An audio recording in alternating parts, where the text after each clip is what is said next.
नमस्कार। आज आमर भसाणी उत्सव चलती त्रिनाथ मंदिर युव संघ माने लाठी जो ग्राम त्रिनाथ मंदिर युव संघर भसाणी उत्सव आज आयोजन करछु।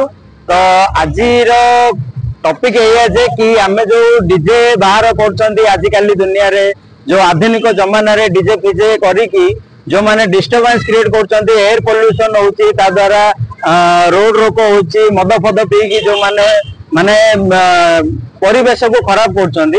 से परिवेशटा को आमे केमती सुरक्षा सहित बाबा को शगड़ गाड़ी सहित आमे विसर्जन करि परिया। आमे से ऊपर नै कि पूरा त्रिनाथ मंदिर युव संघ आमे जो लाठी ग्राम रहिछु से माने डिसाइड करछु कि आमे त्रिनाथ मंदिर युव संघ तरफ रु गोटे माने वार्ता दबा लोक मानक कि आमे जेमती शगड़ रे जेमती सब वर्ष नबा आ लोक मानक ए नियार परंपराटा हमर जोटा जुग जुगरु आगु तो डीजे नथिला भाई कि हमर कोन कहलो से जो ट्रक बो किछि नथिला।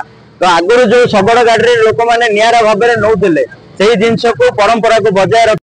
नमस्कार मोर बड़ बड़ भाई मानन को आमे फर्स्ट वर्ष जा हमर से गणपति बाबांकर कार्यक्रम आरंभ करदिलु। मोर बड़ बड़ भाई मानन को डाकी अनुष्ठान गुटे आरंभ करदिलु। तांके हमको पछरु हमको सहाय्य कर दिबारो आमे हमर शगड़ गाड़ी रे मंगल मूर्ति को विसर्जन करिबारे आमे आगे बढ़ी चलीचो। जेहेतु लोक माने ए जुग रे डीजे ट्रक आ गाड़ी माध्यम रे हमर गणपति बाबा को विसर्जन करछंती। किए नै कि तो कोठी ब्रिज ऊपर रखी महाप्रभु को तले पकाउछंती। आमे सेमिति न करी हम प्रभु को आमे शगड़ गाड़ी रे धरी वर्ष एई त्रिनाथ युव संघ एई शगड़ गाड़ी आ एई बाजा मृदंग किनी कीर्तन बाहरिबो। से त्रिनाथ गोसाई के जय, मंगल मूर्ति के।